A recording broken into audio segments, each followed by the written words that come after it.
La rentrée judiciaire 2020-2021 a eu lieu aujourd'hui au cours d'une audience solennelle organisée par la Cour d'appel d'Abidjan.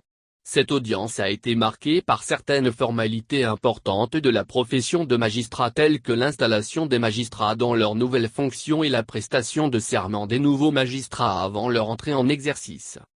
Lébris-Marie Léonard, procureur général, a rappelé que la rentrée judiciaire n'est pas la rentrée de la Cour d'appel. C'est-à-dire qu'elle ne concerne pas que la seule juridiction qu'est la Cour d'appel avec ses membres, mais elle s'étend à tous les tribunaux et toutes les sections détachées des tribunaux du ressort territorial de la Cour d'appel. Il me plaît également de préciser que la rentrée judiciaire n'est pas l'affaire des seuls avocats même s'ils sont les seuls à prendre la parole au cours de l'audience solennelle de rentrée.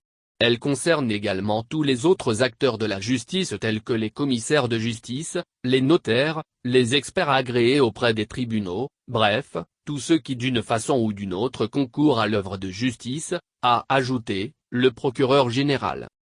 Il a annoncé que la rentrée judiciaire d'aujourd'hui est un peu spéciale et n'est pas comme toutes celles qui ont été célébrées ces dernières années.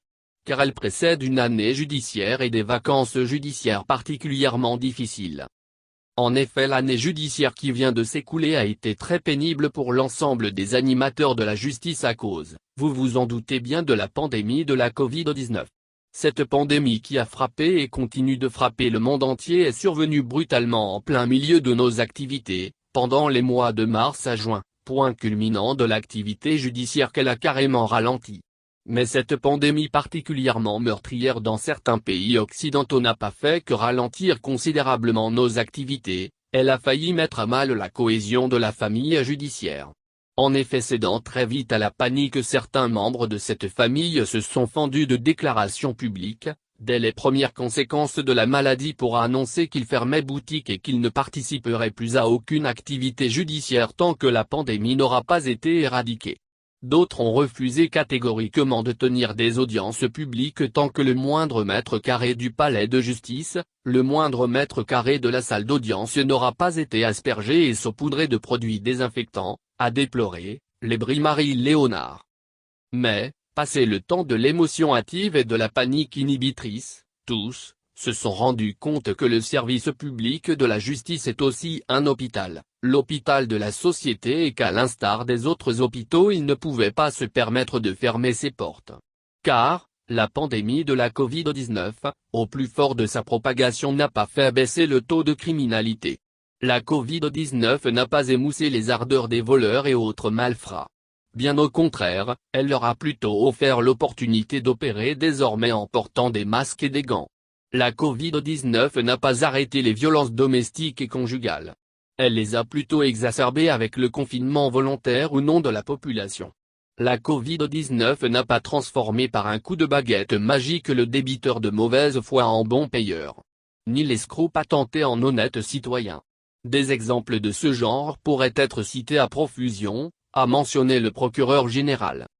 Compte tenu de la situation exceptionnelle vécue au cours de l'année judiciaire qui vient de s'écouler, il s'est abstenu de présenter un bilan des activités de son parquet et de celui des parquets placés sous son autorité comme il a eu l'habitude de le faire à chaque rentrée judiciaire.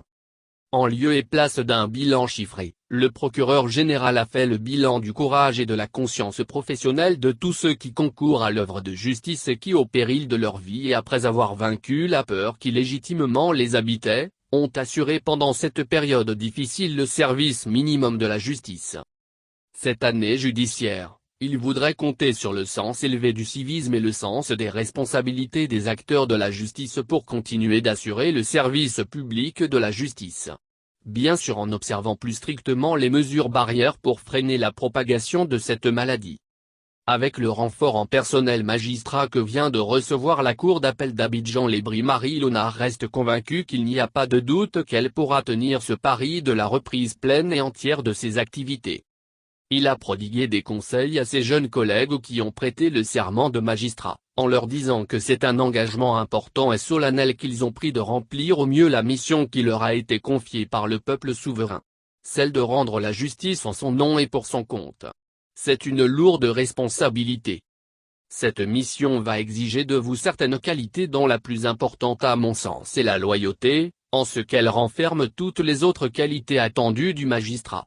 En effet, si étymologiquement le terme loyauté fait d'abord référence à la loi, il signifie aussi droiture, probité et honnêteté. Bien que cela soit de votre époque, ne soyez pas des magistrats Facebook, WhatsApp, Messenger ou Twitter, réseaux sociaux où se tiennent parfois des débats puérils et stériles. Soyez plutôt des magistrats proches des textes de loi, des magistrats qui connaissent parfaitement la loi et les appliquent avec rigueur, a-t-il conclu.